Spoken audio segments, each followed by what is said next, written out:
Hello everyone सैटिस्फायर रे आपण मानक स्वागत।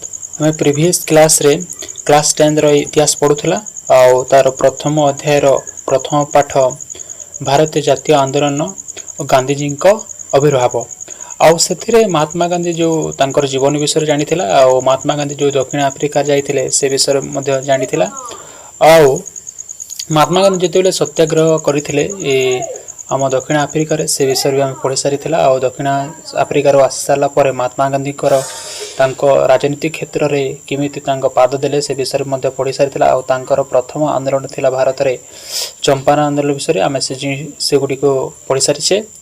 आज पढ़ा आम जो चंपारण आंदोलन सरला पर आम सेकेंड पढ़ा तार पार्ट 2 पार्ट 1 जो मैंने वीडियो देखी ना मैं तार डिस्क्रिप्शन लिंक देवी तुम्हें मैंने से देखी नब आउ पढ़ा पूर्व आम टे रिकल करदे पिला माने कि चंपारण आंदोलन कौन थिला। चंपारण आंदोलन गोटे बिहार जिला चंपारण आठे कौन थिला कि इंग्रेज माने 20 भाग जमी 3 भाग जमी नील चाष करने मान बाध्य करुले आउ से तांकर निर्धारित दर रे एखा से नील को किणुले आते नील रो दाम टे कमिबार लागिला सेतेबेले कौन कले चाषी मान ठारू से माने अधिकांश टैक्स कलेक्शन करने को लगिले जहाँपर महात्मा गांधी को निमंत्रण करते राजकुमार शुक्ला आउ सेठाने जाई समीक्षा करते आउ समीक्षा कर सारा पर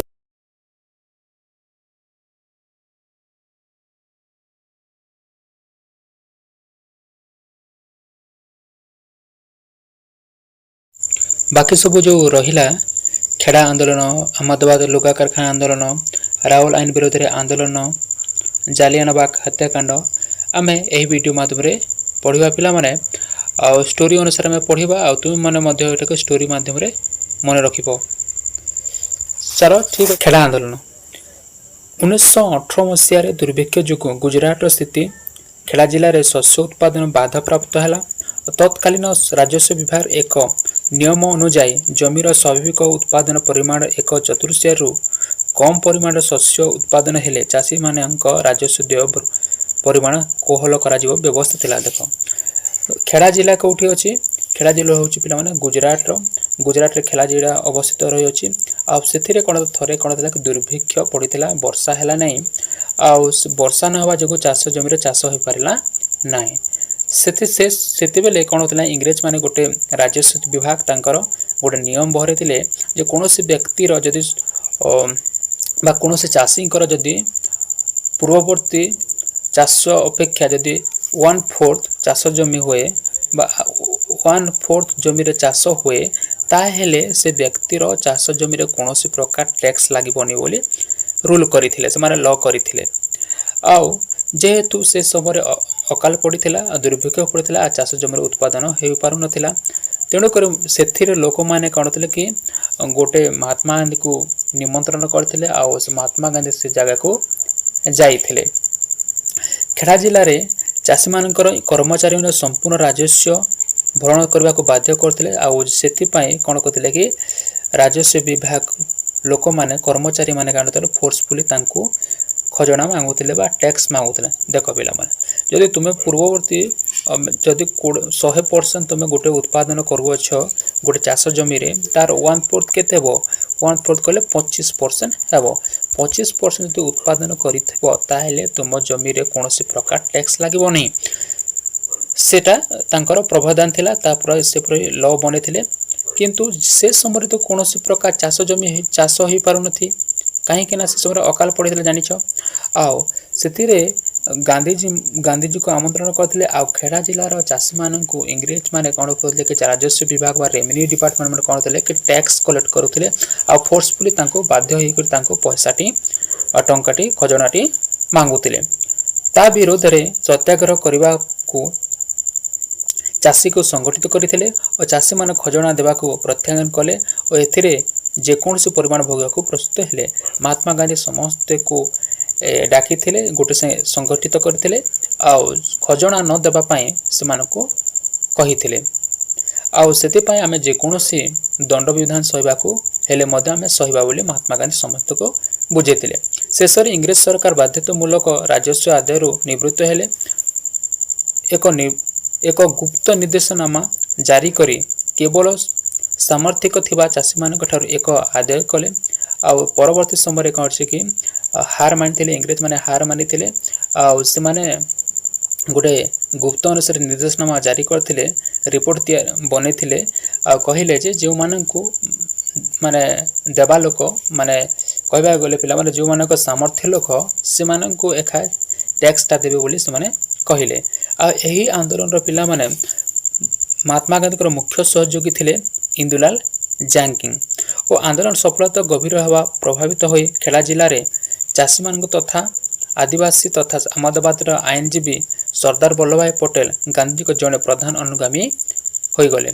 ଆଉ ଏହି ଆନ୍ଦୋଳନ ପରେ ମହାତ୍ମା ଗାନ୍ଧୀଙ୍କର ମୁଖ୍ୟ ଅନୁଗାମୀ ରହିଗଲେ ସର୍ଦ୍ଦାର ବଲ୍ଲଭଭାଇ ପଟେଲ ରହିଥିଲେ। ଆଉ ଗୋଟେ ମନେ ରଖ ପିଲାମାନେ, ଏହି ଆନ୍ଦୋଳନ କେତେ ମସିହାରେ ହେଇଥିଲା? 1918 ମସିହା 22 ମାର୍ଚ୍ଚ ଦିନ ହୋଇଥିଲା ଏହି ଆନ୍ଦୋଳନ। ଆଉ କେବେ ସରିଥିଲା? 22 ମାର୍ଚ୍ଚ 1918। ଆଉ କେବେ ସରିଥିଲା? 5 ଜୁନ 1918ରେ ଏହା ସରିଥିଲା। ବୁଝିଲା ପିଲାମାନେ? ଖେଡ଼ା ଆନ୍ଦୋଳନ ଦେଖ, ଖେଡ଼ା ଆନ୍ଦୋଳନ କ'ଣ ଥିଲା କି ଗୁଜରାଟରେ ଗୋଟେ ଜାଗା ଖେଡ଼ା ଜିଲ୍ଲା। ଆଉ ସେଥିରେ ସେ ସମୟରେ ଦୁର୍ଭିକ୍ଷ ପଡ଼ିଥିଲା, ଚାଷ ଜମିରେ ଚାଷ ହୋଇପାରୁନଥିଲା। ଆଉ ସେମାନେ ଇଂରେଜମାନେ କ'ଣ କରିଥିଲେ କି ଗୋଟେ ରୁଲ୍ ବନେଇଥିଲେ, ନିୟମ ବନେଇଥିଲେ ଯେ କୌଣସି ବ୍ୟକ୍ତିର ଯଦି ପୂର୍ବ ଅପେକ୍ଷା ବା ସ୍ୱାଭାବିକ ଅପେକ୍ଷା ଯଦି ଚାଷ ଜମିରେ 1/4 ଚାଷ ହୁଏ ତାହେଲେ ସେ ଜମିରେ କୌଣସି ପ୍ରକାର ଟ୍ୟାକ୍ସ ଲାଗିବନି ବୋଲି ସେମାନେ ବ୍ୟବସ୍ଥା କରିଥିଲେ। କିନ୍ତୁ ସେମାନେ କ'ଣ କରିଥିଲେ କି ଟ୍ୟାକ୍ସ ଲାଗିବନି ବୋଲି କହିଥିଲେ। 1/4 ଯଦି ହେବ ଟ୍ୟାକ୍ସ ଲାଗିବନି କହିଥିଲେ। କିନ୍ତୁ ସେମାନେ କ'ଣ କରିଥିଲେ କି ସେଥିରେ କର୍ମଚାରୀମାନେ, ରାଜସ୍ୱ ବିଭାଗର କର୍ମଚାରୀମାନେ କ'ଣ କରିଥିଲେ କି ଫୁଲ୍ ଟ୍ୟାକ୍ସ ଦିଅ ବୋଲି ବା ପୂର୍ଣ୍ଣ ଟ୍ୟାକ୍ସ ଦିଅ ବୋଲି ସେମାନଙ୍କୁ ଫୋର୍ସ କଲେ। ଆଉ ତାହାକୁ ସେହି ପ୍ରକାର ଅସୁବିଧାର ସମ୍ମୁଖୀନରୁ ରକ୍ଷା କରିବା ପାଇଁ ମହାତ୍ମା ଗାନ୍ଧୀଙ୍କୁ ଆମନ୍ତ୍ରଣ କରିଥିଲେ। ଆଉ ମହାତ୍ମା ଗାନ୍ଧୀ ସେ ଜାଗାକୁ ଯାଇଥିଲେ ଆଉ ସମସ୍ତଙ୍କୁ ବୁଝେଇଥିଲେ ଯେ ଆମେ ଟ୍ୟାକ୍ସ ଦେବାନି, ଆମେ ଖଜଣା ଦେବାନି ବୋଲି ସେମାନେ ସମସ୍ତଙ୍କୁ ସଂଗଠିତ କରିଥିଲେ। ଆଉ ସଫଳତା ସହିତ ମଧ୍ୟ ସେ ଏହି ଆନ୍ଦୋଳନରୁ ସଫଳତା ପାଇଥିଲେ। ଆଉ ତେଣୁକରି ଏହି ଆନ୍ଦୋଳନକୁ କୁହାଯାଏ ପିଲାମାନେ କି ଯେ ପ୍ରଥମ ଅସହଯୋଗ ଆନ୍ଦୋଳନ ବୋଲି କୁହାଯାଏ। ପ୍ରଥମ ଅସହଯୋଗ ଆନ୍ଦୋଳନ କେଉଁ ଆନ୍ଦୋଳନ କୁହାଯାଏ? ସେଟା ହେଉଛି ଖେଡ଼ା ଆନ୍ଦୋଳନକୁ କୁହାଯାଏ। ମନେ ରଖ, ଖେଡ଼ା ଆନ୍ଦୋଳନକୁ କୁହାଯାଏ ପ୍ରଥମ ଅସହଯୋଗ ଆନ୍ଦୋଳନ କୁହାଯାଏ। ବୁଝିହେଲା? ଆମେ ନେକ୍ସଟ ଯିବା ପିଲାମାନେ ଅହମଦାବାଦ ଲୁଗା କାରଖାନା ଆନ୍ଦୋଳନ ବିଷୟରେ। ଯଦି କୌଣସି ଡାଉଟ୍ ଥିବ ମୋତେ କମେଣ୍ଟ ମାଧ୍ୟମରେ ଜଣାଇବ ପିଲାମାନେ, ମୁଁ ଏ ଡାଉଟ୍କୁ କ୍ଲିୟର କରିବି ତୁମମାନଙ୍କୁ। ଆଉ ଏହି ଆନ୍ଦୋଳନ ସମୟରେ ମହାତ୍ମା ଗାନ୍ଧୀଙ୍କର 2ଟି ସମ୍ବାଦପତ୍ର ପ୍ରକାଶିତ ହୋଇଥିଲା ତାଙ୍କର ସମ୍ପାଦନାରେ। ଗୋଟେ ହେଲା ନବଜୀବନ ଆଉ ଗୋଟେ ହେଲା ୱିଙ୍ଗ ଇଣ୍ଡିଆ। ମନେ ରଖ, ଏକ୍ଜାମରେ ପଡ଼ିଥାଏ କେଉଁ ଆନ୍ଦୋଳନ ପରେ ମହାତ୍ମା ଗାନ୍ଧୀଙ୍କର ସମ୍ପାଦନାରେ 2ଟି ପତ୍ରିକା ପ୍ରକାଶିତ ହୋଇଥିଲା? ସେଟା ହେଲା ନବଜୀବନ ଓ ୱିଙ୍ଗ ଇଣ୍ଡିଆ। ମନେ ରଖ। ଆଉ ଖେଡ଼ା ଜିଲ୍ଲା କେଉଁ ରାଜ୍ୟରେ ଅବସ୍ଥିତ? ଗୁଜରାଟରେ ଅବସ୍ଥିତ। ଏହି ହେଉଛି ଫଟୋ ଚିତ୍ର ମହାତ୍ମା ଗାନ୍ଧୀଙ୍କର ଯେଉଁ ଖେଡ଼ା ଆନ୍ଦୋଳନ ସମୟରେ ହୋଇଥିଲା। ଦେଖିନିଅ ପିଲାମାନେ। ଅହମଦାବାଦ ଲୁଗା କାରଖାନା ଆନ୍ଦୋଳନ। ଗୁଜରାଟର ଅହମଦାବାଦ ଠାରେ ଲୁଗା କଳଗୁଡ଼ିକର ମାଲିକମାନେ ପ୍ଲେଗ ମହାମାରୀ ପାଇଁ ଶ୍ରମିକମାନଙ୍କୁ ଦେଉଥିବା ସ୍ୱତନ୍ତ୍ର ଭତ୍ତା ପ୍ଲେଗ ବୋନସ ପ୍ରତ୍ୟାହାର କରିବାରୁ ଶ୍ରମିକ ଓ ମାଲିକମାନଙ୍କ ମଧ୍ୟରେ କଳହର ସୂତ୍ରପାତ ହେଲା।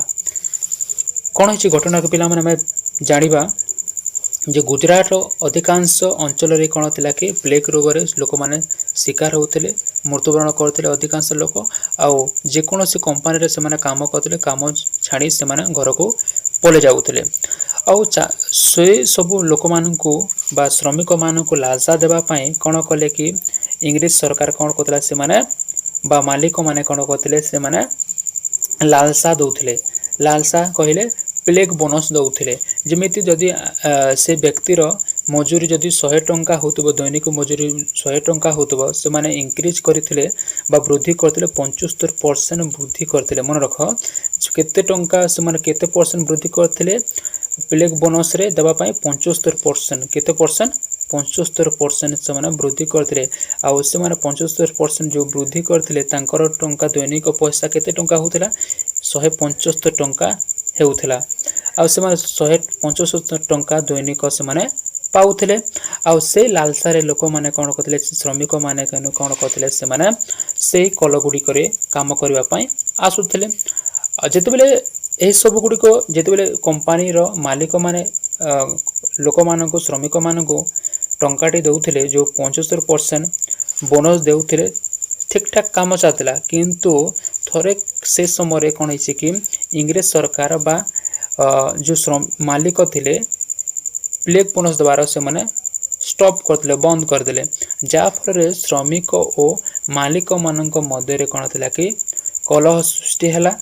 ଆଉ ସେମାନେ ଇଂରେଜ ଜିଲ୍ଲାପାଳ ଅନୁରୋଧ କ୍ରମେ ଗାନ୍ଧିଜୀ ଏହି କଲହର ହସ୍ତକ୍ଷେପ କଲେ ଏବଂ ଏଥିପାଇଁ ଏକ ଟ୍ରିବ୍ୟୁନାଲ ନିଯୁକ୍ତ କରି ତାହାର ନିଷ୍ପତ୍ତିକୁ ଗ୍ରହଣ କରିବାକୁ ଉଭୟ ପକ୍ଷରୁ ରାଜି କରାଇଥିଲେ। କିନ୍ତୁ ମାଲିକମାନେ ଏଥିରୁ ଓହ୍ଲାଇ ଶ୍ରମିକ ମଜୁରୀକୁ 20 ଭାଗ ବୃଦ୍ଧି କରି ଘୋଷଣା କଲେ। କ'ଣ ହେଇଛି ଘଟଣା ଦେଖ, ପ୍ଲେଗ ରୋଗ ଯେଉଁ ହେଇଥିଲା ତାର ବୋନସ୍ ଦେବା ପାଇଁ ବୋନସ୍ ଦେଇ ସେମାନଙ୍କୁ ଲାଲସା ଦେଇକି କମ୍ପାନୀରେ କାମ କରାଇଲେ। ଆଉ ଯେତେବେଳେ ବୋନସ୍ ଦେଉଥିଲେ ତ ଠିକ୍ କଥା, ସେମାନେ ଶ୍ରମିକମାନେ କାମ କରୁଥିଲେ। କିନ୍ତୁ ଯେତେବେଳେ ସେ ବୋନସ୍ ଦେବାର ଷ୍ଟପ୍ କରିଦେଲେ, ପ୍ରତ୍ୟାହାର କଲେ, ସେତେବେଳେ କଲହ ସୃଷ୍ଟି ହେଲା। ଆଉ ସବୁ ବୋନସ୍ଟାକୁ ଦେବା ପାଇଁ କହିଲେ କେଉଁମାନେ ଶ୍ରମିକମାନେ କହିଲେ ଆମକୁ ବୋନସ୍ ଦିଅ ବୋଲି କହିଲେ। କିନ୍ତୁ ସେ ଶ୍ରମିକମାନଙ୍କୁ ଏ ମାଲିକମାନେ ବୋନସ୍ ଦେଲେ ନାହିଁ। ସେ ତୁମର ଝଗଡ଼ା ପାଇଁ ସେମାନଙ୍କର ଏହିପରି କଲହର ସମାଧାନ କରିବା ପାଇଁ ମହାତ୍ମା ଗାନ୍ଧୀକୁ ଡାକିଥିଲେ। କିଏ ଡାକିଥିଲେ? ଶ୍ରମିକମାନେ ଡାକିଥିଲେ କାହାକୁ? ମନେ ରଖ, କାହାକୁ ଡାକିଥିଲେ? ସେ ହେଉଛନ୍ତି ଅନୁସୂୟା। କାହାକୁ ଡାକିଥିଲେ? ଶ୍ରୀମତୀ ଅନୁସୂୟାକୁ ଡାକିଥିଲେ। ଶ୍ରୀମତୀ ଅନୁସୂୟାକୁ ଡାକିଥିଲେ। ମନେ ରଖ ଯେ ଶ୍ରୀମତୀ ଅନୁସୂୟାକୁ କେଉଁମାନେ ଡାକିଥିଲେ? ଶ୍ରମିକମାନେ ଡାକିଥିଲେ। ଶ୍ରୀମତୀ ପାଖକୁ ଯାଇଥିଲେ, ଶ୍ରୀମତୀ ଅନୁସୂୟା ପାଖକୁ ଯାଇଥିଲେ ଶ୍ରମିକମାନେ। ଆଉ ଶ୍ରମିକମାନଙ୍କର କଥାକୁ ନେଇକି କିଏ ଯାଇଥିଲେ? ଲେଟର ଲେଖିଥିଲେ, ଚିଠି ଲେଖିଥିଲେ। କିଏ? ଅନୁସୂୟା ଲେଖିଥିଲେ ଆଉ ମହାତ୍ମା ଗାନ୍ଧୀକୁ ଡାକିଥିଲେ। ଯେମିତିକି ଆମେ ଦେଖିଥିଲା ଯେ ଚମ୍ପାରଣ ଆନ୍ଦୋଳନରେ ଡାକିଥିଲେ, କିଏ ଆମନ୍ତ୍ରଣ କରିଥିଲେ? ରାଜକୁମାର ଶୁକ୍ଳ। ସେହିପରି ଆହମଦାବାଦ ଲୁଗା କାରଖାନାର ଯେଉଁ ସମାଧାନକୁ ବା ଷ୍ଟ୍ରାଇକ୍କୁ ସମାଧାନ କରିବା ପାଇଁ ଡାକିଥିଲେ କି ଅନୁସୂୟା ମହାତ୍ମା ଗାନ୍ଧୀକୁ ଚିଠି ଲେଖିଥିଲେ। ଆଉ ମହାତ୍ମା ଗାନ୍ଧୀ ଚିଠି ପାଇ ସେ ଆସିଥିଲେ। ଆଉ ଯେଉଁ ଜିଲ୍ଲାପାଳ ଥିଲେ, ଇଂରେଜ ସରକାରର ଜିଲ୍ଲାପାଳ ଥିଲେ, ତାଙ୍କ ତତ୍ତ୍ୱାବଧାନରେ ଗୋଟେ ଟ୍ରିବ୍ୟୁନାଲ ଗଠନ ହେଲା।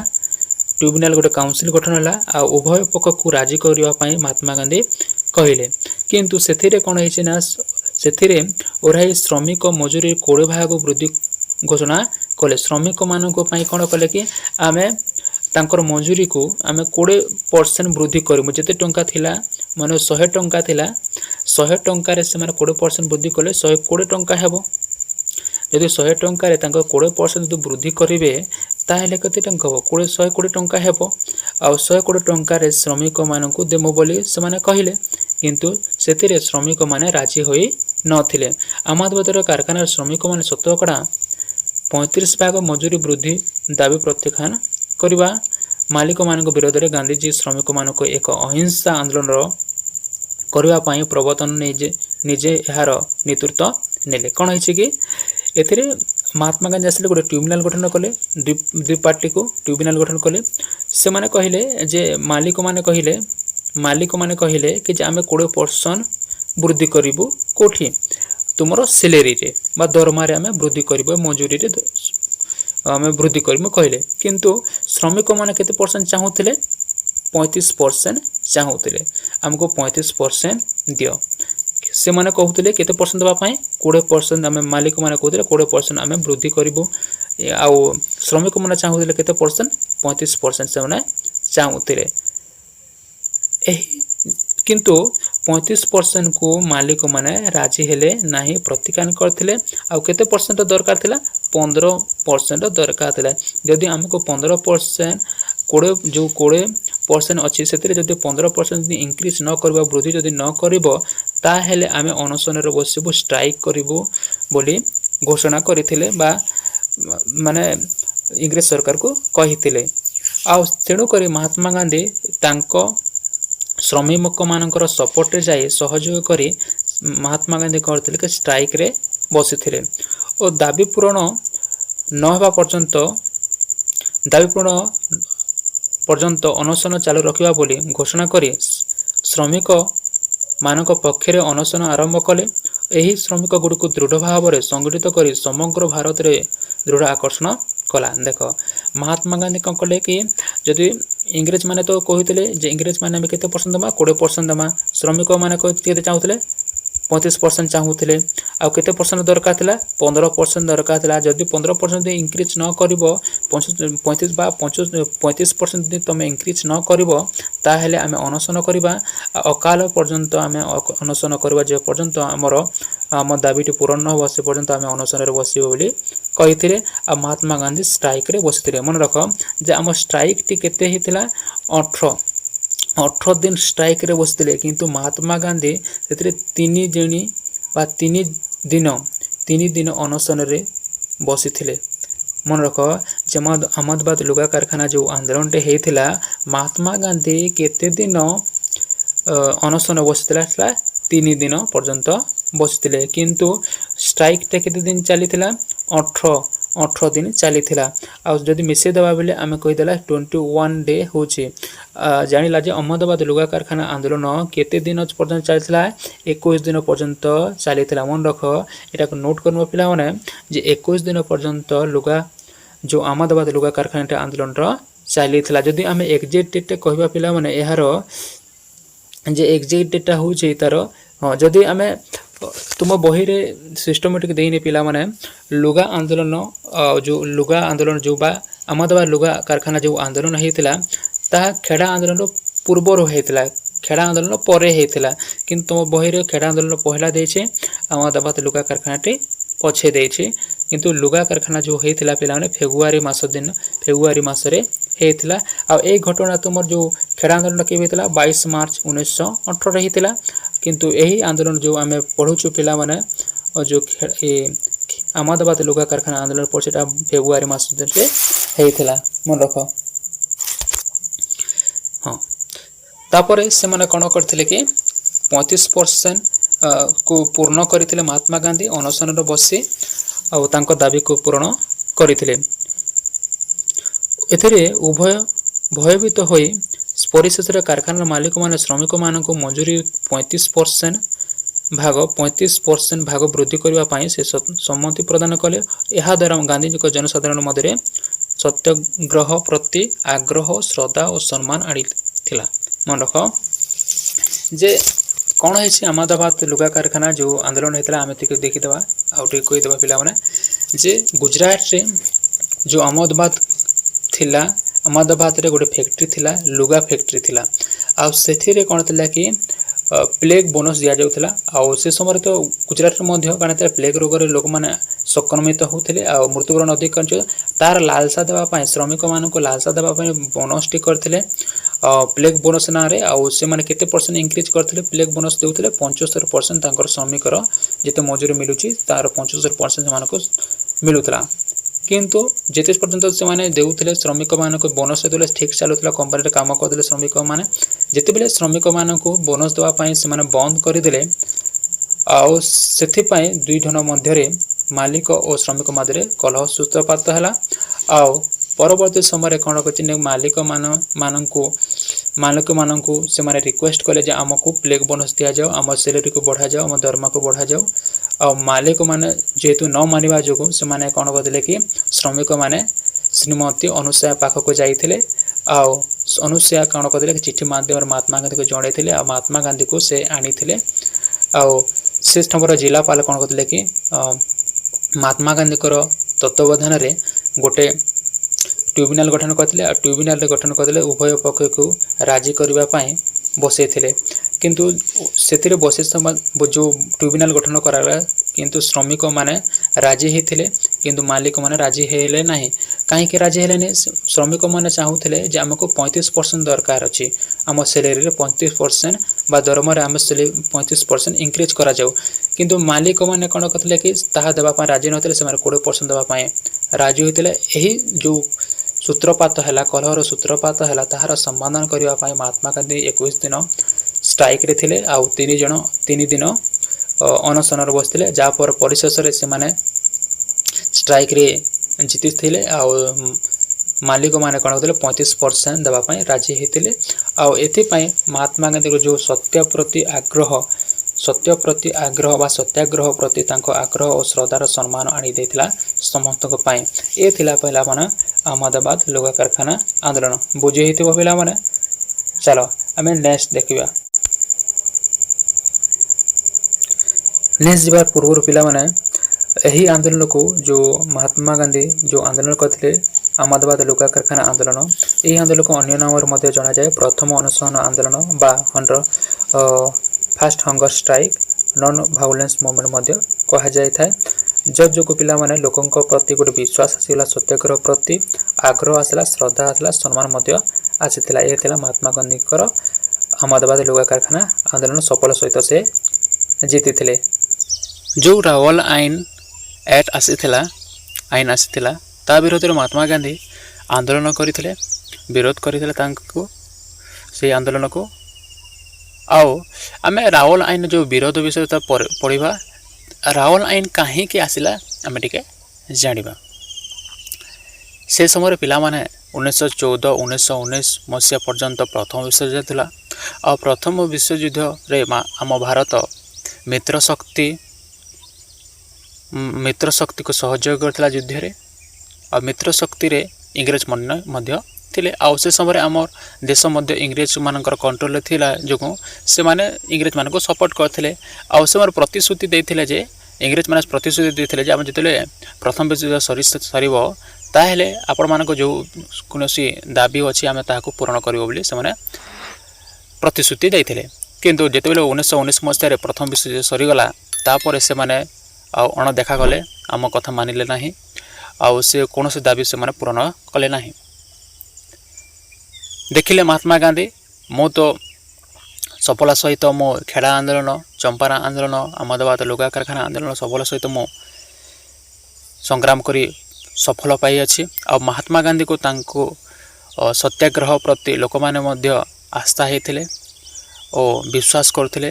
ଆଉ ମହାତ୍ମା ଗାନ୍ଧୀ ମଧ୍ୟ ଚାହିଁଲେ ଯେ ମୁଁ କେମିତି ଗୋଟେ ଜାତୀୟ ସ୍ତରରେ ଆନ୍ଦୋଳନ କରିବି ବୋଲି ସେମାନେ ସଂକଳ୍ପ ନେଲେ। ଆଉ ସେ ସମୟରେ କ'ଣ ଥିଲା କି ଯେଉଁ ଗଭର୍ଣ୍ଣର ଜେନେରାଲ ଥିଲେ ଚାନ୍ସପୋର୍ଟ ରହିଥିଲେ। ପିଲାମାନେ ଜାଣିଛ କି ନାହିଁ କି ଯେ ଆମର ଆଗ ଯେତେବେଳେ ବ୍ରିଟିଶ ଶାସନ ଚାଲିଥିଲା ସେ ସମୟରେ ଆମର 3ଟି ମୁଖ୍ୟ ସ୍ଥାନ ଥିଲା, ମୁଖ୍ୟ କେନ୍ଦ୍ର ରହିଥିଲା ବା ପ୍ରେସିଡେନ୍ସି ଥିଲା, ବମ୍ବେ, ମାଡ୍ରାସ, କାଲକାଟା। ଆଉ ବମ୍ବେର କ'ଣ ଥିଲା କି ସେ ସମୟରେ ଗଭର୍ଣ୍ଣର ଜେନେରାଲ ଥିଲେ ଚାନ୍ସପୋର୍ଟ। ଆଉ ସେ ଚାନ୍ସପୋର୍ଟ କରିଥିଲେ ଗୋଟେ ବିଚାରପତିକୁ ନିଯୁକ୍ତି ଦେଇଥିଲେ, ତାହାର ନାଁ ହେଲା ସିଡନୀ ରାୱଲଟ। ଆଉ ସିଡନୀ ରାୱଲଟ କ'ଣ କଲେ, ଗୋଟେ କମିଟି ଗଠନ କରିଥିଲେ। ଆଉ ସେ କମିଟିରେ କ'ଣ ହେଲା, ଗୋଟେ ବିଲ୍ ପାସ୍ ହେଇଥିଲା। ଆଉ ବିଲ୍ ପାସ୍ କରି ଗୋଟେ ନିୟମଟି ଥିଲା। ଆଉ ସେ ନିୟମଟି ହେଲା ପିଲାମାନେ ରାୱଲ ଆଇନ। ଯେଉଁ ସିଡନୀ ରାୱଲଙ୍କ ଅଧ୍ୟକ୍ଷତାରେ ସିଡନୀ ରାୱଲ ଆକ୍ଟ ଆସିଥିଲା। ଏହି ଆଇନଟି ଥିଲା କି ଯେକୌଣସି ଭାରତୀୟ ବ୍ୟକ୍ତିକୁ ଆମେ ବିନା ଦୋଷରେ ବିନା ୱାରେଣ୍ଟରେ ଆମେ ତାଙ୍କୁ ଜେଲ ଦଣ୍ଡ କରିମୁ, କି ପର୍ଯ୍ୟନ୍ତ ଆମେ 2 ବର୍ଷ ପର୍ଯ୍ୟନ୍ତ ଯାଞ୍ଚ ପାଇଁ ସେମାନଙ୍କୁ ରଖିବୁ। ଏହି ଥିଲା ରାୱଲ ଆଇନ। ତା ବିରୋଧରେ ମହାତ୍ମା ଗାନ୍ଧୀ କ'ଣ ଷ୍ଟେପ୍ ନେଲେ ଆମେ ଏବେ ପଢ଼ିବା। ରାୱଲ ଆଇନ ବିରୋଧରେ ଆନ୍ଦୋଳନ। ମହାତ୍ମା ଗାନ୍ଧୀ ଯେଉଁ ରାୱଲ ଆଇନ ବିରୋଧରେ ଯେଉଁ ଆନ୍ଦୋଳନ କରିଥିଲେ ଆମେ ଦେଖିବା। 1919 ଖ୍ରୀଷ୍ଟାବ୍ଦ ସରକାରଙ୍କ ଦ୍ୱାରା ପ୍ରଣୀତ ରାୱଲ ଆଇନ ବିରୋଧରେ ଆନ୍ଦୋଳନ ଥିଲେ ଗାନ୍ଧୀଜୀଙ୍କର ପ୍ରଥମ ଜାତୀୟ ସ୍ତର ଆନ୍ଦୋଳନ ଥିଲା। ଏହା ଥିଲା ମହାତ୍ମା ଗାନ୍ଧୀଙ୍କର ପ୍ରଥମ ଜାତୀୟ ସ୍ତର ଆନ୍ଦୋଳନ ଥିଲା। କାହା ବିରୋଧରେ? ରାୱଲ ଆଇନ ବିରୋଧରେ ମହାତ୍ମା ଗାନ୍ଧୀ ଜାତୀୟ ସ୍ତର ଆନ୍ଦୋଳନ କରିଥିଲେ। ଯେତେବେଳେ ପୂର୍ବ କରିଛନ୍ତି ସେ ଆଞ୍ଚଳିକ ସ୍ତରରେ ସେ ଆନ୍ଦୋଳନ କରିଛନ୍ତି। ଆଉ ସଫଳ ସହିତ ସେମାନେ ବିଜୟ ମାନ ହାସଲ କରିଛନ୍ତି। କିନ୍ତୁ ଏଥର କ'ଣ କରିଛନ୍ତି, ଜାତୀୟ ସ୍ତରରେ ଲୋକମାନଙ୍କୁ କେମିତି ଉଦ୍ଧାର କରିବା, ରାୱଲ ଆଇନରୁ ଉଦ୍ଧାର କରିବା ସେ ସଂକଳ୍ପ ନେଇଥିଲେ। ପ୍ରଥମ ଯୁଦ୍ଧ ପରେ ଇଂରେଜ ସରକାରଙ୍କ ଭାରତର ବିରୋଧରେ ଓ ବିପ୍ଳବାତ୍ମକ କାର୍ଯ୍ୟକଳାପକୁ ଦମନ କରିବା ପାଇଁ ବିଚାରପତି ରାୱଲଙ୍କ ଅଧ୍ୟକ୍ଷରେ ଏକ କମିଟି ଗଠନ କରାଯାଇଥିଲା। ଆଉ ଭାରତୀୟମାନଙ୍କୁ କଣ୍ଟ୍ରୋଲ କରିବା ପାଇଁ ପିଲାମାନେ କ'ଣ କରିଥିଲେ କି ଯେଉଁ ସେ ସମୟରେ ବିଶ୍ୱଯୁଦ୍ଧ ସରିଥିଲା। ଆଉ ବିଶ୍ୱଯୁଦ୍ଧ ସରିଥିଲା ଆଉ ଯେଉଁ ପ୍ରତିଶ୍ରୁତି ଦେଇଥିଲେ ଇଂରେଜମାନେ ଭାରତୀୟମାନଙ୍କୁ, ସେ ପ୍ରତିଶ୍ରୁତି ଦେଲେ ନାହିଁ। ତା ଯୋଗୁଁ ଲୋକମାନେ ତାଙ୍କ ଭାରତୀୟମାନଙ୍କ ମନରେ ଗୋଟେ କ୍ଷୁଭା ସୃଷ୍ଟି ହେଲା।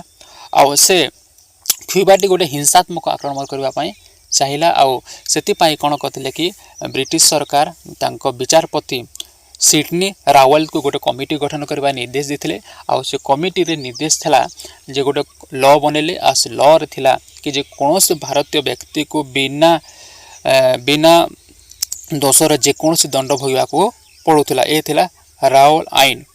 आउ से जेहेतु सिडनी को अध्यक्षतार विचारपति सिडनी रावल को ना अनुसार रावल आईन टी नामित होता। मन रख एग्जाम पढ़ी क्या ना अनुसार रावल आईन टी आसी सिडनी रावल आईन को अनुसार आसी अच्छी। गोटे कमिटी गठन है। कमिटी गठन होकर कौन घटला गोटे रावल आईन टी आसला। जमीक देखला गिरफ भारतीय मान गिरफ कर बिना विचार कारादंड दंडित कर व्यवस्था कर दलित मान स्वाधीनता अधिकार क्षुण्ण है। जेकोसी व्यक्ति को जब आम कंट्रोल करवा बिना दोषर जब दंडित करवा निश्चय ताकू बाधा हेब तार स्वाधीनता को बाधा हेब आ से निहाती गोटे विद्रोह रूप नहीं। 1919 मसीह महात्मा गांधी कौन कले से रावल आईन विरोध में कौन कले गोटे 1919 फेब्रुआरी गांधीजी एक सत्याग्रह कमिटी गठन करी यार सभ्य मान को यही आईन को अमान्य करने तथा यार विरोध में सत्य अहिंसा भित्तिक आंदोलन करने प्रवर्तन थे। महात्मा गांधी कले से मैंने चाहिए कि जे केमिति आम कंट्रोल करवा जातीय स्तर में केमिति आम कंट्रोल करिपरिबा ए रावल आईन को न मानवा से गोटे 1919 मसीहा फेब्रुआरी मास रे गांधीजी एक सत्याग्रह कमिटी गठन करथिले। मन रख महात्मा गांधी केबे सत्याग्रह कमिटी गठन करथिले सेटा हला 1919 मसीहा फेब्रुआरी मास रे गठन करथिले। आउ से फेब्रुआरी मास रे जो गठन करथिले पिला माने सेथिरे सभ्य मान कहा जायतिला कि जे तुमे माने जो रावल आईन आसी अछि ताको तुमे प्रत्याहान कर मान नाही बा अमान्य कर से आईन को अमान्य कर बोली कहिले। आ को अनुसार अमान्य कर सत्य अहिंसा भित्तिरे तमे सेटा को अमान्य कर बोली महात्मा गांधी कहिथिले। ब्रिटिश व्यवस्था सभार सभ्य बा भारतीय सभ्य मान विरोध में सत्य संख्यागरिष्ठ सरकार सभ्य समर्थन फल 1919 मसीहा मार्च मास 18 रावल आईन गृहीत है। देख समस्ते भारतीय माने मना करवा सत्वे भारतीय माने कौन कहते कि विरोध करने फल 1919 मसीहा मार्च मास 18 तारिख दिन रावल आईन गृहीत है। एग्जाम पड़ी थाए जे केबे रावल आईन टी गृहीत होता सेटा है 1919 मसीहा मार्च मास 28 तारिख दिन रावल आईन टी गृहीत होता। यही आईन विरोध में एक गण सत्याग्रह आरंभ करने निमंते देशवासी आह्वान कले और गांधीजी गण आईन अमान्य आंदोलन हिंसात्मक दिगरे गति कर आशंका करी गांधीजी को विरोध करथिले। देख कौन होता पिला माने कि जे जो रावल आईन आसीथिला रावल आईन से महात्मा गांधी गोटे कमिटी गठन करथिले सत्याग्रह कमिटी। आ सत्याग्रह कमिटी गठन कर सारा पर 1919 मसीहा मार्च मास 18 तारिख दिन कौन था कि आमर रावल आईन टी गृहीत होता। आ गृहीत है महात्मा गांधी कौन करते समस्त को एकाठी करते गोटे गण सत्याग्रह आरंभ करने से आह्वान करते देशवासी लोक मान को। आपाई कौन करते कि जिते भी देशप्रेमी थिले से महात्मा गांधी को विरोध करुले कहीं जदि हिंसात्मक रूप नहीं जीव बोले ताहेले लोक मानकर जीवन नष्ट हो लोक मैंने हाहाकार हो लोक मैंने गरीब हो यही आशंका नहीं अनेक देशप्रेमी देशभक्ति लोक मैंने कहते कि महात्मा गांधी को विरोध करते जदि हिंसात्मक रूप नहीं जीव सेमिति तो आमको खेड़ा आंदोलन है चंपार आंदोलन शोषण कर भारतीय माने सॉरी इंग्रेज माने शोषण कर जदि यही रावल आईन जो आसी अच्छी बिना दंडरे बिना कारोबार जदि आम बंद करदे हिंसात्मक युद्ध रूप जदि नहीं जावा ताहेले आमर बहुत क्षति हे बोली से माने कहीकि कौन करते अनेक जिते भी देशप्रेमी भक्ति लोक मैंने अच्छा महात्मा गांधी को विरोध करे से मध्य एनी बेसात हो महात्मा गांधी को विरोध करते अन्यतम से गोटे ता व्यतीत अन्य लोक मैंने महात्मा गांधी को विरोध करुले जमीती है इदुलिक वाज सुरेंद्र बानार्जी तेज बहादुर सप्रू श्रीनिवास शास्त्री भली नेतागण महात्मा गांधी को सत्याग्रह को विरोध करते। मन रख एग्जाम पड़ी थाए एमान मध्य किए महात्मा गांधी को रावल आईन विरोध आंदोलन जो सत्याग्रह होता विरोध करना। एमती गोटे क्वेश्चन आसला देख मत सुरेंद्र नाथ बानार्जी, तेज बहादुर सप्रू, श्रीनिवास शास्त्री थे लास्ट थी सरदार वल्लभ भाई पटेल थी। एम मध्य कौटा हम सरदार वल्लभ भाई पटेल हम निश्चय। महात्मा गांधी को से अनुगामी थे आम देखी आंदोलन में सेपरी यदि ए सब गुड़ी को मन रख पिला माने ए सब गुड़ी को बहुत इम्पोर्टाट तुम तो मैट्रिक एग्जाम ये सब गुड़ पढ़ुचे तद व्यतीत तुम जिते भी एंट्रांस हो जॉब क्षेत्र में एंट्रांस हो तार मध्य भी तुम एगुड़िक एग्जाम पढ़ुची तेणुक ये सब गुड़ी को नोट कर पिला माने। सुरेंद्रनाथ बानार्जी, तेज बहादुर सप्रू, श्रीनिवास शास्त्री भली नेतागण महात्मा गांधी को सत्याग्रह करने विरोध करते। समग्र भारत में गोटे दिन हड़ताल पालन गांधीजी को देशवासी परामर्श देले और भारत नीति रे सरकार को नीतिर प्रतिवाद स्वरूप सब प्रकार कार्य बंद करी उपवास और समर्थन द्वारा 1919 मसीहा एप्रिल मास 6 तारिख दिन देशव्यापी हड़ताल पालन करागला। का विरोध में देख थे कौन था कि सब सत्याग्रह करते सत्याग्रह गोटे सभा गठन कले सत्याग्रह कमिटी लोक मैंने कौन कले दिने देशवासी अनुसार बा समस्त आम देश सारा समस्ते कौन बा हड़ताल पालन करवा कहा विरोध में जो रावल आईन आसी ता विरोध में आम हड़ताल पालन करवा बोली कहले आ परामर्श मांगी गांधीजी को। आ गांधीजी ताकू परामर्श देते 1919 मसीहा एप्रिल मास 6 तारिख दिन हड़ताल पालन है देश सारा। 1919 मसीहा एप्रिल मास 9 तारिख रे गांधीजी को गिरफ्त कर छाड़ी दिगला। देख 1919 मसीहा एप्रिल मास 6 तारिख दिन हड़ताल पालन आम देश कार विरोध में ब्रिटिश सरकार देख पिला स्टोरी माध्यम बुझा सब गुड़ाक 1919 मसीहा एप्रिल मास 6 तारिख दिन कौन था कि आम सरकार कौन था कि सरकार सॉरी आमर कौन इंग्रेज विरोध में बा रावल आईन विरोध में गोटे कौन होता सत्याग्रह करा हड़ताल पालन करा आउ देशव्यापी लोक मैंने समर्थन जन समस्त सब देश सब जगार से सब गुड़िक पालन करा तार केते दिन गला 3 दिन गला महात्मा गांधी को गिरफ्त कर छाड़ी देथिले हैला। ता पूर्व गोटे घटना होता पिला माने जे 1919 मसीहा मार्च मास 20 तारिख दिन दिल्ली रे रावल आईन विरोध में हिंदू और मुसलमान एक शोभायात्रा उपर पुलिस गुली वर्षण करथिला एवं यही भूल बुझाणा हेतु दिल्ली रे 1919 मसीहा मार्च मास 30 तारिख रे हड़ताल पालित होइतला। सुन आम हड़ताल पालन केबे करदेला आम हड़ताल पालन 1919 मसीहा एप्रिल मास 6 तारिख दिन हड़ताल पालन कराला। देख 1919 मसीहा एप्रिल मास 6 तारिख दिन आम हड़ताल पालन तार 6 दिन गला परे 6 दिन पूर्वर कौन गोटे घटना होता जे 1919 मसीहा मार्च मास 20 तारिख दिन दिल्ली रे मुसलमान आ हिंदू माने गोटे शोभायात्रा करथिले आउ से शोभायात्रा रे पुलिस माने कौन गुली वर्षण करथिले आर 10 जन को से गुली वर्षण में मृत्युवरण करते। मन रख केते जन जो 1919 मसीहा मार्च मास 20 तारिख दिन रावल आईन विरोध में जो हिंदू और मुसलमान माने दिल्ली रे शोभायात्रा करथिले से गुली वर्षण केते जन मृत्युवरण करथिले 10 जन मृत्युवरण करथिले। नोट करिवो आउ ता थिला गोटे भूल बुझाबणा आउ तार जो 1919 मसीहा मार्च मास 30 तारिख दिन ये हड़ताल पालन होता। ता पूर्व आम देश सारा हड़ताल पालन हवा पूर्व कौटी प्रथम मुंबई रे हेछि जो हड़तालटी सत्याग्रह हड़तालटी हेछि का विरोध में रावल आईन विरोध में हड़ताल हेछि। तापर 1919 मसीहा एप्रिल मास 6 तारिख दिन देश सारा होता आउ 1919 मसीहा एप्रिल मास 9 तारिख दिन महात्मा गांधी को गिरफ्त कर छाड़ी देथिले कि माने ब्रिटिशर माने छाड़ी देथिले।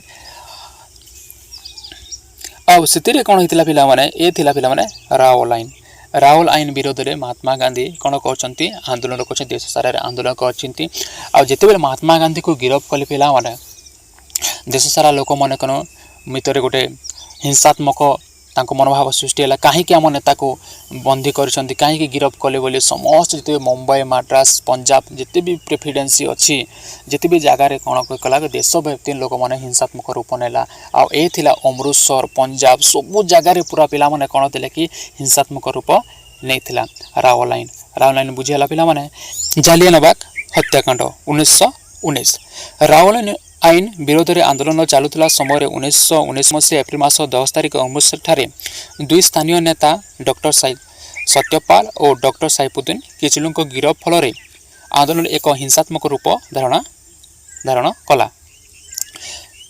1919 ମସିହା ଏପ୍ରିଲ ମାସ 9 ତାରିଖ ଦିନ ଆମେ ଦେଖିଲା ଯେ ମହାତ୍ମା ଗାନ୍ଧୀଙ୍କୁ ଗିରଫ କରିଦେଲେ ଇଂରେଜମାନେ ଆଉ ଛାଡ଼ି ମଧ୍ୟ ଦେଲେ। ଆଉ ଏହି ଯେଉଁ ରାଓଲ ଆଇନ ବିରୋଧରେ ଯେହେତୁ ଏ ଥିଲା ଗୋଟେ ବିନା ଦୋଷରେ ଲୋକମାନଙ୍କୁ ଗିରଫ କରିଦେଉଥିଲେ ଆଉ 2 ବର୍ଷ ପର୍ଯ୍ୟନ୍ତ ଯାଞ୍ଚ ମଧ୍ୟ କରିବା ପାଇଁ ରଖିଦେଉଥିଲେ, ଜେଲ ଦଣ୍ଡ ଭୋଗିବାକୁ ସେମାନଙ୍କୁ ପଡ଼ୁଥିଲା। କାହିଁକି ନା ତୁମେ ନିଜେ ଭାବ ପିଲାମାନେ, ନିଶ୍ଚୟ କେନ ଗୋଟେ ଯଦି ଆମେ ବିନା ଦୋଷରେ ଯଦି ଆମେ କ'ଣ କରିବା ଜେଲ ଦଣ୍ଡ ଭୋଗିବା, ଆମେ ନିଶ୍ଚିତ ବିରୋଧ କରିବା କି ନାହିଁ? ନିଶ୍ଚୟ ଆମେ ବିରୋଧ କରିବା ସେ ବିଷୟରେ। ସେହିପରି ଆମ ଭାରତୀୟମାନେ ବି କ'ଣ କରିଥିଲେ, ଯେଉଁ ରାଓଲ ଆଇନ ଆସିଥିଲା ତା ବିରୋଧରେ ଦେଶବ୍ୟାପୀ ଆନ୍ଦୋଳନ ଚାଲୁଥିଲା।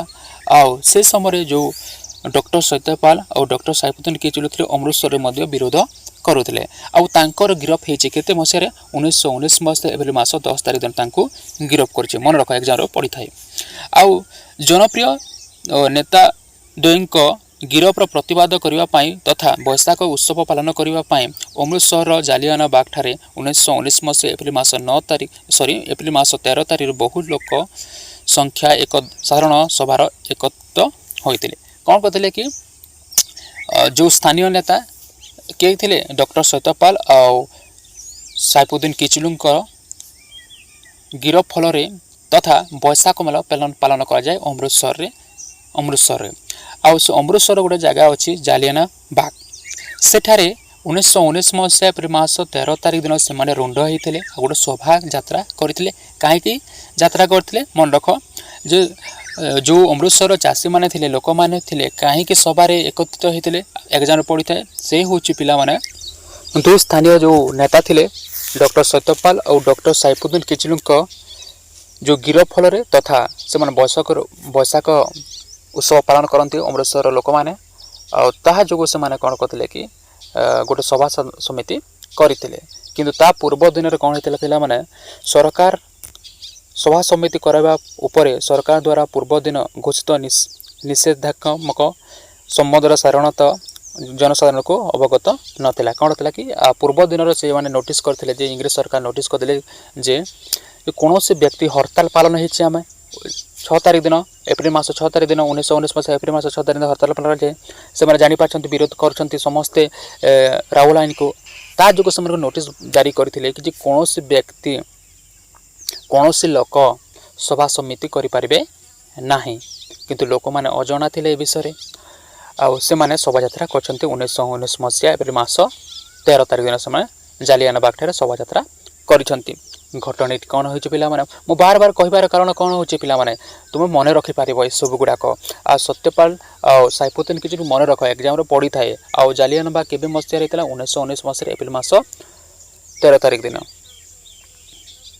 ଏ ଥିଲା ପିଲାମାନେ ସେ ମହାନ ବ୍ୟକ୍ତି ସଂଗ୍ରାମୀ ଡକ୍ଟର ସାଇଫୁଦ୍ଦିନ କିଚଲୁ ଆଉ ସତ୍ୟପାଲ କିଚଲୁ, ଏ ହେଉଛନ୍ତି ଦୁଇ ଜଣ। ଆଉ ଜାଲିଆନା ମେସେଜନ ଏମିତି ଏକ ହତ୍ୟାକାଣ୍ଡ ହେଇଥିଲା ପିଲାମାନେ। ଦେଖ ଏଥିରେ କ'ଣ ହେଇଛି ପିଲାମାନେ, ଦେଖିବା ଆମେ ଘଟଣା କ'ଣ। ସେମାନେ ଶୋଭାଯାତ୍ରା କରିଛନ୍ତି, ସମସ୍ତେ ରୁଣ୍ଡ ହୋଇଛନ୍ତି।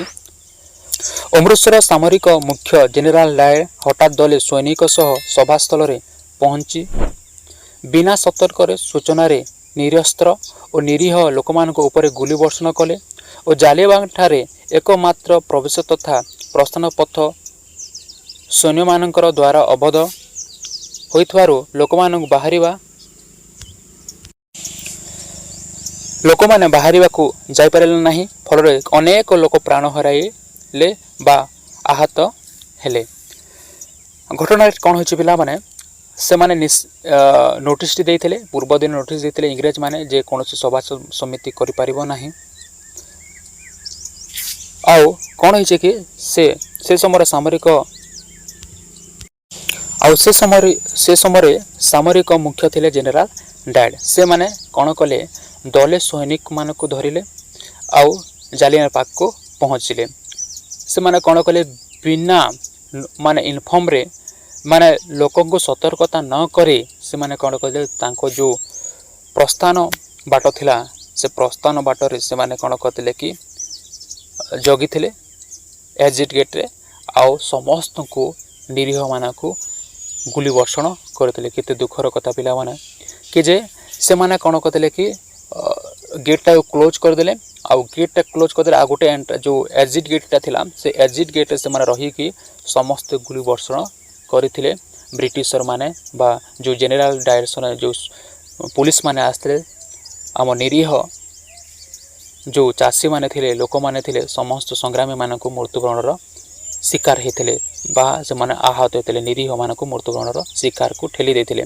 आउ से गोटे कूप थिला पिला माने से कूप जोठी कि एमिति थिला आउ तांको से माने एमिति एक घटना हैला कि पिला माने निज जीवन को बंचेबा पानी से माने कोन करदेले कि से कूपरे डेई देले आउ गोटे कूपरे डेगिला परे आउ माने समस्त डेइले आमे बंचीबो किंतु केही भी बंची पारिले नाही। सरकार को रिपोर्ट अनुसार पिला माने मृत्यु संख्या होचे 379 और आहत संख्या होचे 1200 हैला बेले गांधी जी को निर्देश होइतबार तदान अनुसार ए संख्या टी पिला माने मृत्यु संख्या होचे 1200 आउ आहत संख्या होचे 3600 थिला।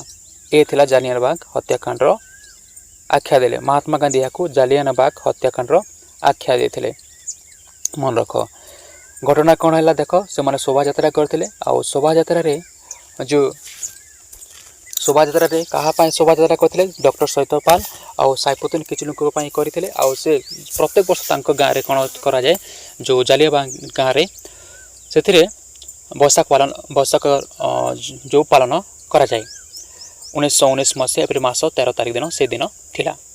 अब से माने लोक माने जानि नथिले जे इंग्रेज माने नोटिस दैछन्ति बोली आमे शोभा यात्रा करि परिबो नाही बोली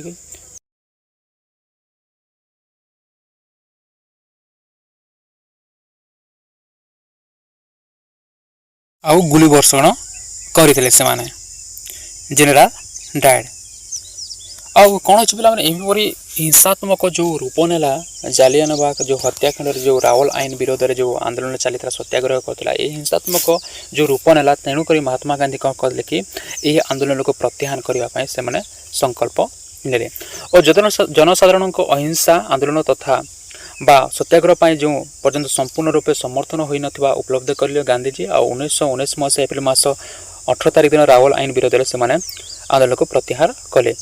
किंतु देख एडे बड़ घटना हैला परे गांधीजी पछगुंचा देले कहीं पछगुंचा देले एपरी से माने जो हिंसात्मक रूप नेला लोक माने हजार हजार जन मरीगले तापाई से कौन कले कि आंदोलन को बंद करने से माने संकल्प नेले एबे पर्यंत लोक माने सतर्क नुह सत्याग्रह प्रति अहिंसा प्रति से माने सतर्क नुह बोले से भाविले आउ प्रत्याख्यान कले। किंतु किंतु किंतु पिला माने सरकार किंतु से रावल आईन को प्रत्याहान करी नथिला। देख एडे बड़ घटना सरला परे भी मध्य से कोनोसी एक्शन नेला नाही एते से माने निष्ठावादी थिले तांको रूल पर से माने शोषण हमको करूथिले तापरे सामरिक शक्ति पाई बा सामरिक आईन गठन हैला पिला माने कोठी अमृतसर रे ओ एठार जनसाधारण माने कौन होता पिला जो नेता माने थिले सो माने अन्य अत्याचार से माने सम्मुखीन हेले। ए घटना प्रचारित हेबा फल रे समग्र देश रे पिला माने व्यापी गला ए कथाटी आ समस्त देश मध्य जो जालियानबाग हत्याकांड विषय जानिले आ इंग्रेज मानक विरोध रे से माने कार्य अनुष्ठान करबा पई बा से मानक विरोध रे कहिथिले ब्रिटिश सरकार विरोध रे आ एति पई महात्मा गांधी कहिथिले तांको व्यक्त कले जे कोनोसी सरकार भारतीय माने सरकारी पेशाचिरी चिक प्रभुति को ग्रहण करवा पाप से कहते कि जे आमे जो इंग्रेज मान पाखरे जो जॉब करूछु चाकरीटे करूछु ताहा करवा पाप बोली कहिथिले। मन रख एग्जाम पड़ी था महात्मा गांधी जालियानबाग हत्याकांड सरला परे तांकर मंतव्य कौन देथिले एग्जाम पड़ी था कौन प्रकार भारतीय माने सरकार पेशाचिक प्रभुति ग्रहण करवा पाप बोली कहिथिले। तापरे से महात्मा गांधी कौन कहते आमे गोटे नूतन राजनीतिक आंदोलन रे झांस देवा लगी गांधीजी देशवासी को डाकरा देले और तांकर जो काइजर हिंद पदवी थिला उपाधि थिला ताको त्याग करथिले आ से परि नाइट उपाधि मध्य विश्वकवि रवींद्रनाथ टैगोर प्रत्याहान करथिले। आउ जो नाइट उपाधि आउ काइजर हिंद उपाधि कहीं दि जाए पे देखा टी आम जे कौन व्यक्तिर महत् गुण और राज्यसेवा बा सामरिक क्षेत्र में असाधारण वीरत्व इंग्रेज सरकार कौन करता नाइट पद देउथला आउ नाइट पद देला परे से सार बोली से पदवी भूषित कराइला। नाइट उपाधि कहीं दि जाए कौन व्यक्ति जो महान काम करिथिबो बा सामरिक क्षेत्र में से असाधारणतः विरक्त थी से व्यक्ति को कहा जाए नाइट उपाधि देउथिले। आ नाइट उपाधि क्या मिलता विश्वकवि रवीन्द्रनाथ टैगोर को मिलता। आ घटना सरला महात्मा आम विश्वकवि रवीन्द्रनाथ टैगोर कौन करते कि नाइट उपाधि को त्याग करते। सेपरी आम जो हिंदू सम्राट कह जाए काइजर हिंद अर्थ हूँ पे हिंदू सम्राट महात्मा गांधी को जो हिंदू सम्राट माने उपाधि मिलता से उपाधि को से मैंने ये घटना पर से त्याग करते। कहीं त्याग करेंगे पिला माने जमीती आमको हिंसात्मक हिंसा रूप नहीं जो आंदोलन करते आमको जो जो ब्रिटिश माने जो प्रकार युद्ध कर गुली वर्षण करदे आमको मारिदे हजार हजार लोक को मारिदे कहीं उपाधि को ग्रहण करेंगे जो पेशाची करेंगे प्रभुति ग्रहण करेंगे तेणुकर से महात्मा गांधी ये सब गुड़ी को प्रत्याहान करते बंद करते आंदोलन को स्टॉप करने से वार्ता देते। निश्चित पिला माने ये सब तुम प्रथम अध्याय जो थिला प्रथम पाठ भारत जातीय आंदोलन गांधीजी आविर्भाव निश्चय तुम मान भल लगी जदि भल लगी पे चैनल को सब्सक्राइब करदेव लाइक कर शेयर कर सांगसाथी मान को शेयर कर जदि कौन से डाउट रही पिला माने आमे एथिरे कमेंट माध्यम जणिबो जदि आउ थरे आमे ताको रिविजन करवा पुनर्बार रिविजन करवा गोटे क्वेश्चन माध्यम रे बेले आपण माने क्वेश्चन मते कमेंट माध्यम रे जणेबे। देखा पिला नेक्स्ट वीडियो रे। थैंक यू पिला माने।